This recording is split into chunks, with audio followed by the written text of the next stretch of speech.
discuss the proposition that has already been read in your hearing. First of all, I'd like to read the questions that I have given to Brother Sutton already. We'll simply read them now, and he has a copy of them already. First question, which is number 6 in the series, he had the first 5 last night. If Childhaven sold its services, would it have a scriptural right to exist? Number 7, in what manner could Childhaven's structure be altered so that it has a scriptural right to exist as a benevolent institution to care for the needs of orphan children? And number 8, can a church pray for wisdom, be a doer of the word, practice pure religion, and keep unspotted from the world? And number 9, is it even possible, conceivable, that an orphan child could be included among those who are weak in Acts 20 and verse 35? And then number 10, is every individual Christian equally related to James 1 and verse 27? Those are the questions, and as we said, he has a copy already. Now, to look at the questions that he gave to me. Question number 1, is the church its own organization to do evangelistic work and its own organization to do its relief work? The church is to evangelize. It is not a missionary society. The church is to do benevolence. It is to help the needy. It is to help those who need a home. The actual care is done in the home itself to those who need care in a home. Number 2, if the state required a preacher's home, including its activities, to be overseen by a board of directors, such as over the institutions in the proposition, and this home was supported financially by contributions from the church treasury to the board of directors, would you endorse such as being scriptural? If not, why not? Well, a preacher's home is not a benevolent organization. It is not an orphan home. They are not parallel unless you decide to take the preacher's home and start setting it up as a child care institution. And I'll get to that in just a few moments. Number 3, last night you said it wasn't wrong to give to a natural home that was in need, and it's not wrong to give to a legal home that's in need. In view of this, may the church from its treasury give to a natural Baptist home and natural non-religious homes. The church could give to what an individual could give to. Number 4, true or false? It is true. Number 5, please state what you consider to be the issue of difference between us in this discussion. Well, the proposition, for one thing, and there are other differences, but the proposition is one. Now, I'd like to get, if I could, the charts into the series of the 50s. We'll look at 50 in just a moment. Go ahead and get it ready, if you will. Last evening, I reviewed briefly, just as a matter of historical reference and frame, a statement from Brother Roy E. Cogdell, an outstanding preacher of days gone by. Brother Roy Cogdell wrote a fine article in the publication, the Boles Orphans Home magazine. It was written in 1927. He said, our orphan home work today is progressing splendidly because of the vision that somehow churches are taking part in it because they have the proper vision of church work. Churches that have no part in this great work and similar works lack a proper vision of the mission of the Church of God. This part of the mission of the church is a means to an end in many cases. I agree wholeheartedly with that statement, and I wish that others would make that statement today. I also cited a statement from Brother Yater Tant, in which he endorsed the Maud Carpenter's Children's Home, and a statement from Homer Haley. Brother Tant was an outstanding editor among these people. He edited for some years the Gospel Guardian. And Brother Homer Haley has been one of the outstanding writers. So I've quoted from an outstanding preacher, I've quoted from an outstanding editor, and an outstanding writer. And the outstanding writer also commends the work of this orphan home. And that was in 1949. But things changed along the way, and that's one of the reasons that we're here tonight. In 1951, October the 18th, 1951, in the Gospel Guardian, Brother Tant wrote, we are committed to battle, and that without restraint, yes, even to the point of division. And so many press to the point of division, so that the affairs are as they are even this very night. I'd like to look now at some of the charts. We'll get into the series that's into the 50s. First of all, you have chart number 50, the needs of orphans. Here are some things that have to be provided for orphans: food, shelter, clothing, education, supervision, medical care, entertainment, recreation. All that would be involved in providing for an orphan child. Where would that be done? It's going to be done in a home. Psalm 68:6. God sitteth the solitary in families. Now notice, where would you provide the food and the shelter and the clothing? It would be in a home. That's where it would be provided. What about education? It would be done by a home. He talks about some of the orphan homes in connection with education. That is provided by a home. A natural home provides education, and a legal home may provide education. Where would that be done? It would be done in a home. It wouldn't be done in a church. It's done in a home. And that's one of the important things in this discussion, and that is that this work of caring for orphans would actually be done in a home. Now, the church is to give provisions. The church is to relieve. The church is to visit. But who would actually be doing it? It would not be the elders of the church acting as the elders of the church. It would be the home doing it. Now, the elders might be the board of directors over a home, but when they would act over a home, they would be acting as the directors of that home. For example, Human Services, the Department of Human Services will point out to you clearly that even if you have an eldership that's over an orphan home, that the Department of Human Services makes a distinction in this regard. The elders are over the church, but when those elders conduct the affairs of that home, they are acting as the directors of that home. Where is the work actually done? Where is it actually carried out? In a home. It's done in a legal home. All right, supervision. The elders are not to go out and start spanking the kids. That's done in a home. Medical care. They're not to give them shots and pills. That's done in a home. And entertainment. The church is not in the entertainment business. Where is that done? It's done in a home. And the matter of recreation. Where is that to be done? It's done in a home. The church is not to supervise ping pong games. What is the church to do is to do the work of a church. Where would this be done for the care of a child? It'd be done in a home. It may be done in a natural home. It may be done in a foster home. It may be done in a legal home. This is a work in the care of a child. Let me have now chart number 51, please. This is Brother Sutton's home. One of the things I noticed last night, in question number 2 that I asked him, the question was, would it be scriptural for the church to buy a piece of ground, build a house, and supply it with the needed equipment, hire the necessary help, place orphan children in it, and provide the money for their care?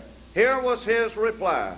If such were needed, it may choose to provide a place, necessities, and personnel in caring for them, and of course that would have to be under the elders would have to be on the oversight of his work.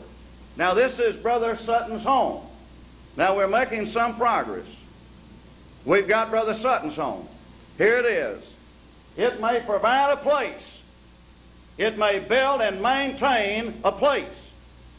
So we've got it built and maintained, haven't we? He says it may provide the necessities. There's the food, shelter, and clothing, the medical needs, recreation, entertainment, necessities. It is capable of providing the personnel. That's the workers. That's the people that are there. That's the people that do it. And now his orphan home is limited.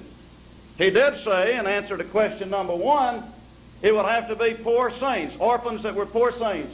So he has his orphan home limited to poor saints' orphans. Now, this is Brother Sutton's orphan home. He's got one. Has a right to build and maintain one. It has a right to take care of a place, necessities, personnel, but it's limited to poor saints' orphans. I'd like to ask you something, Brother Sutton. If there was a family of orphans, 3 kids, and one of them wasn't a member of the church, couldn't he get a sandwich out of that bunch? But this is his orphan home. Now, let's just suppose that this orphan home, Brother Sutton's orphan home, starts getting bigger. Say it gets 6 in it. Say it gets 7. Now, it's going to cross the line depending on which state you're in. But in some states, for example, when you get up to 6, all at once you start having to meet some legal requirements. Let's say he gets 7 or 8 orphans in there. It's going to have a recognized governing body. In other words, it's going to have some trustees. It's going to be incorporated. If it provides 24-hour care in a lot of states for 6 or more, it is then considered a child care institution. That's the way it's looked on. That's the legality of it. And in order to be a child care institution, you must be licensed. Okay, we've got his home. He's already said we can have this. The church may provide the place, necessities, personnel, poor saints, orphans.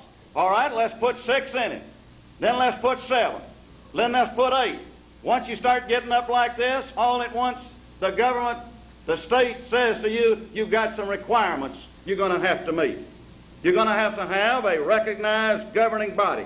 If you're going to provide 24-hour care service in this institution, you are considered a child care institution. You must be licensed. You must have a charter. You must be incorporated.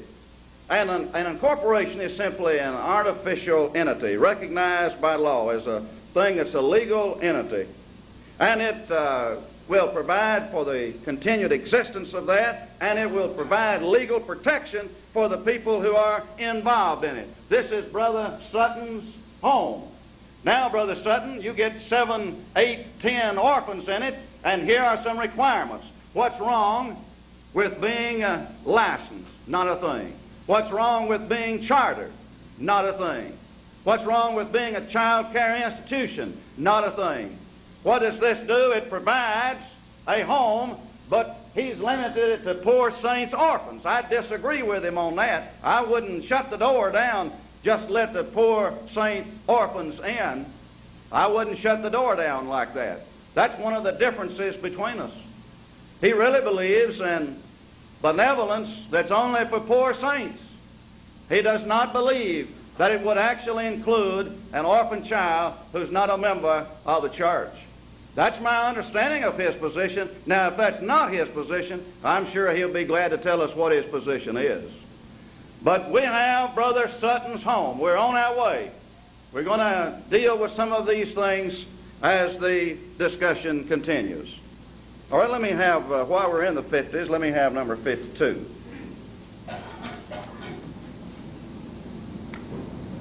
Here we have a church. It may give to an original home, and it may also give to a new home.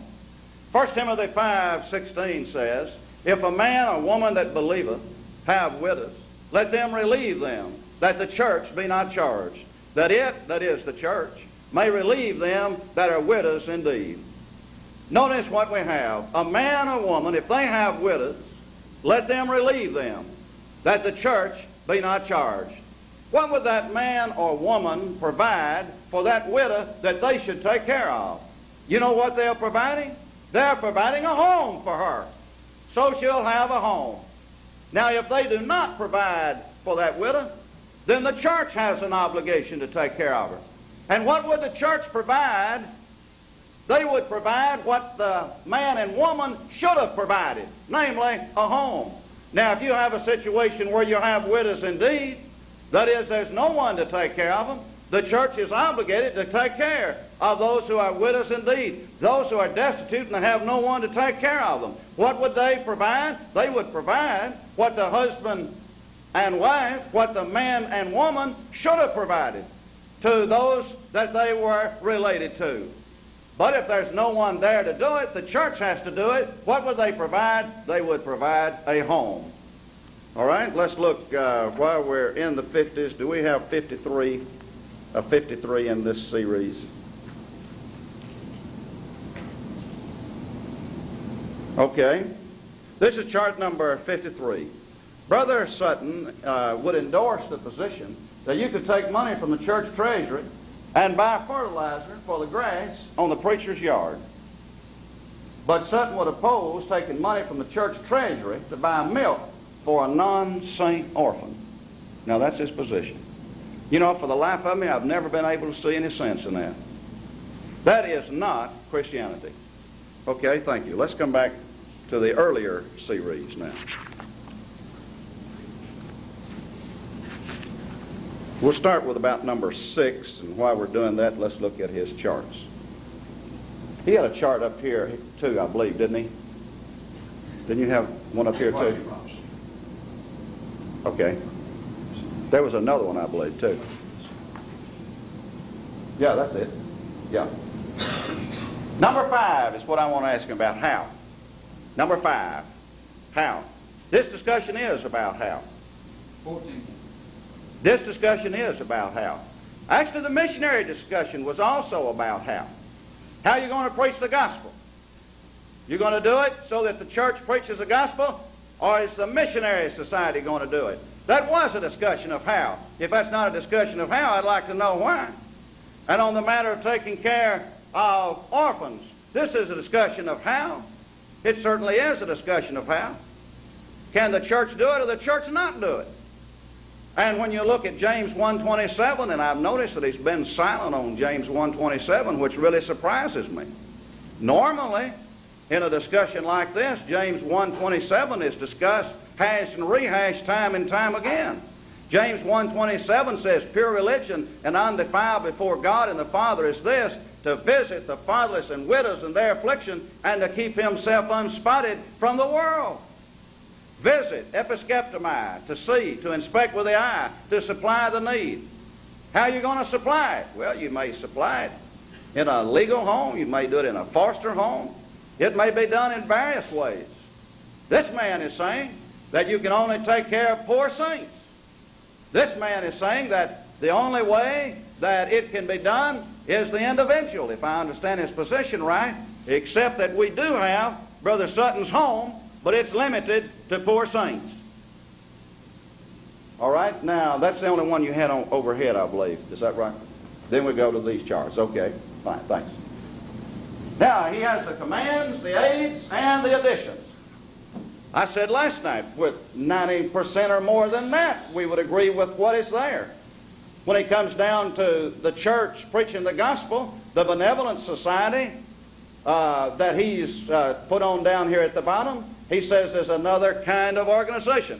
Listen, the church is to do benevolence, but the church, in giving money, gives it to a home. A home is a divine institution. There are 3 divine institutions. They are the church, the home, and civil government.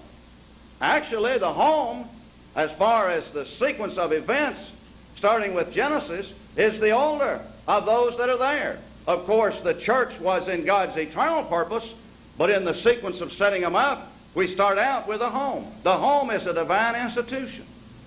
And when you talk about the home, you're talking about something that God set up.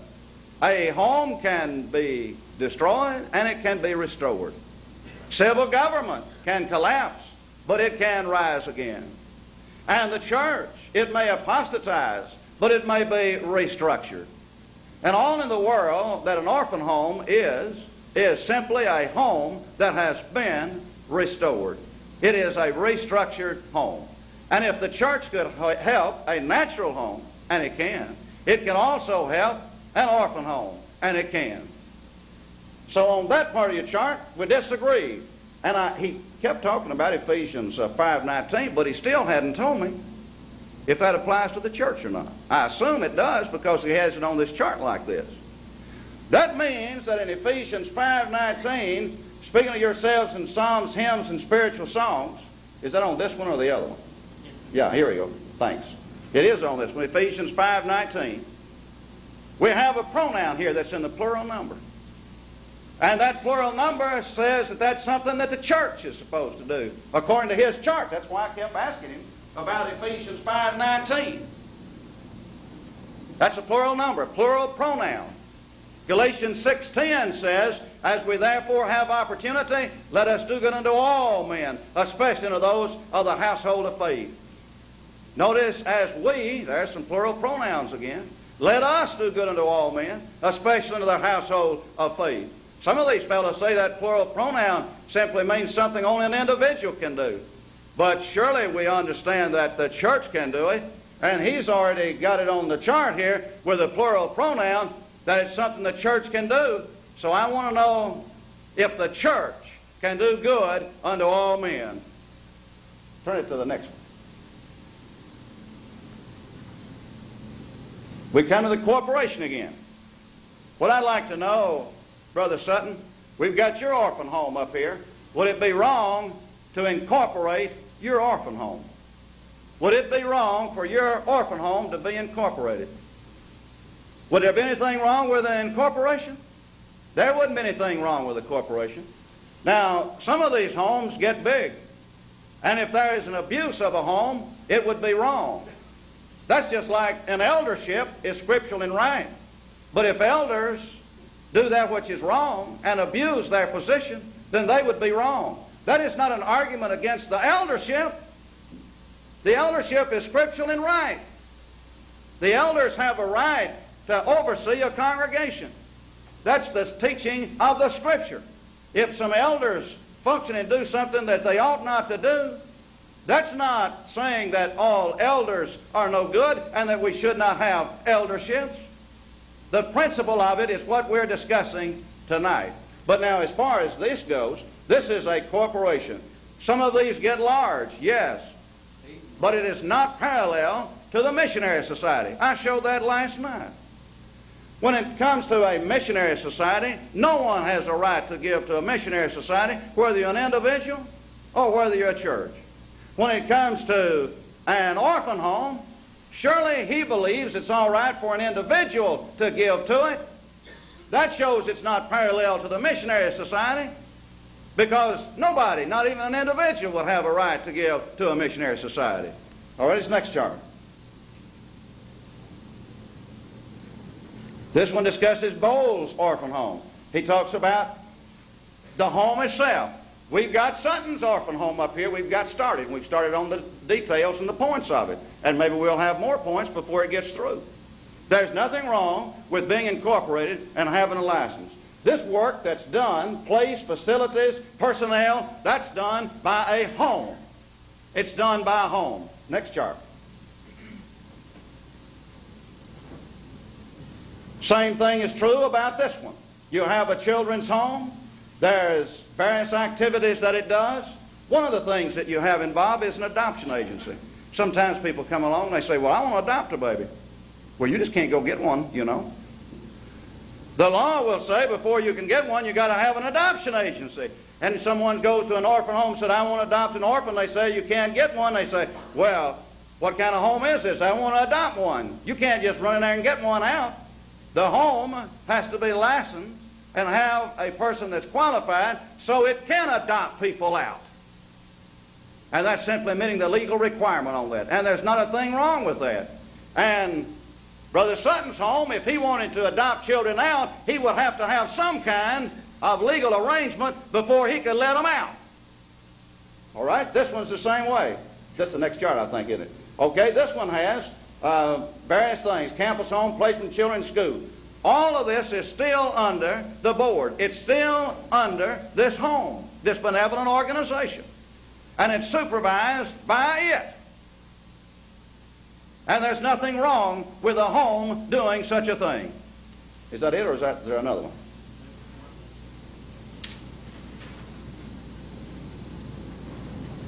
one? Okay, here he has a home for the aged.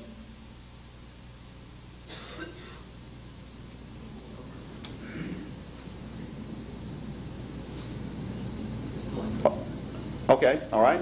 God's way versus the ways of men. He has here the elders of the local congregation, overseeing the preaching of the gospel, edification, and relieving those in need.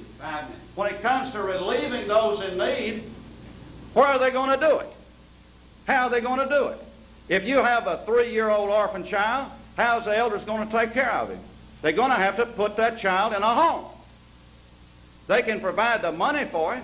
They can provide a home for it, but that child has got to be in a home somewhere. The way you provide for children is you put them in homes. You don't stick them in a Sunday school class and let them grow up in a Sunday school class somewhere where the elders going in every day checking on them. That's not how you do it. You put them in a home. And the church has a right to contribute to a home, a legal home, a natural home, or an orphan home. Is that it? Well, let me get some of my charts if I can, please. Okay, let's get to number 6. I asked him this last night. These questions are asked to determine exactly where he is. Here's what Brother Grider said. The Bible teaches it is a sin for the church to take money from its treasury to buy food for hungry, destitute children, and those who do so will go to hell. Now, is that Brother Sutton's position, or is it not? Or is his position closer to that of Brother Bingham? Brother Bingham says, if they were left destitute, and he's talking about orphans, I'd let the money be taken out of the church treasury before I'd let them starve to death. We're talking about the principle of the thing involved. Which one is he closer to? Number 7. All right, this deals with the individual exclusively. And I'm sure that sooner or later we'll be discussing more on James 1:27.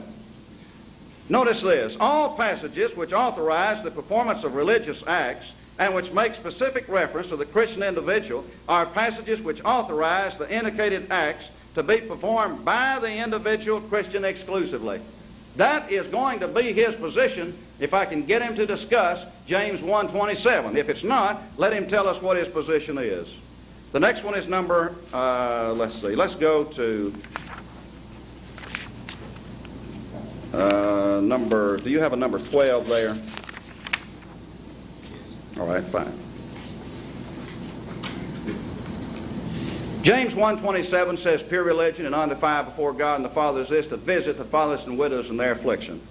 Now, if to visit is exclusively individual for the fatherless, then it would be exclusively individual for the widow.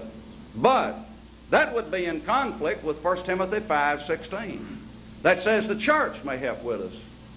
It's obvious then that James 1:27 does not apply exclusively to the individual, but it applies both to the individual and the church.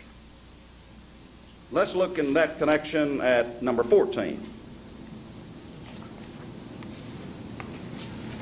Number 14 deals with some scriptures from the first chapter of James. A church may pray for wisdom. Now, he said last night that a church could pray for wisdom, if I understood him properly. And if that's not his position, well, he'll tell us. But I understood him to say that the church could pray for wisdom. But notice how you get that from James 1:5. If a man lack wisdom, let him ask of God, who giveth to all men liberally and upbraideth not. He gets it out of man. He gets the church praying for wisdom out of the word man. And that's right. Now, if he gets a church praying for wisdom from another passage, then he'll tell us what it is. But it shows that James 1:5 is not exclusively individual. So it's obvious then that when you look at these matters, that these matters apply both to the individual and the church. The church is to visit the fatherless and widows in their affliction. Now, how is it going to do it? What manner? What procedure is it going to follow? Sometimes people say, well, we want specific mention of an orphan home. Why, where did the church have a building like this? Where brethren buy a building like this, put air conditioner in it, speakers in it. We know it's authorized, but not specified. There are many things authorized, but not specified. When it comes to taking care of orphan children, how are you going to take care of them? Natural home, foster home, legal home. All of these are ways to take care of them that are scriptural and that they are right. and we ought to support them to the best of our ability.